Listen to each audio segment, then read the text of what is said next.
नमस्कार दोस्तों, आज मैं फिर हाजिर हूँ एक नई कहानी और एक नई सीख के साथ। तो कहानी कुछ इस प्रकार है दोस्तों।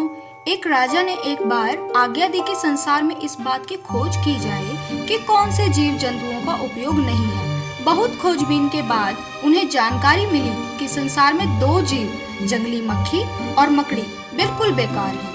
राजा ने सोचा क्यों न जंगली मक्खियों और मकड़ियों को खत्म कर दिया जाए।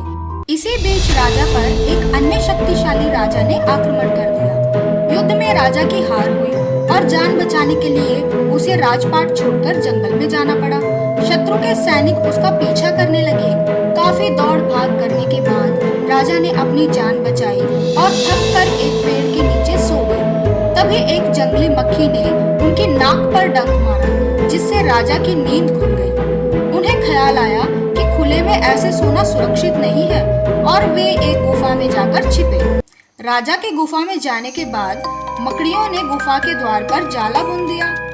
शत्रु के सैनिक उन्हें यहाँ वहाँ ढूंढते हुए गुफा के नजदीक पहुँचे। द्वार पर घना जाला देखकर आपस में कहने लगे, अरे चलो आगे। इस गुफा में राजा आया होता तो द्वार पर बना ये जाला क्या नष्ट न हो गया होता। गुफा में छिपा बैठा राजा ये बातें सुन रहा था। शत्रु के सैनिक आगे निकल गए। उसी समय राजा की समझ में ये बात आई कि संसार में कोई भी प्राणी या चीज बेकार नहीं। अगर जंगली मक्खी और मकड़ी न होती तो उसकी जान न बच पाती। भगवान की बनाई दुनिया में हर जीव का मोल है। कब कहाँ किसकी जरूरत पड़ जाए ये क्या पता।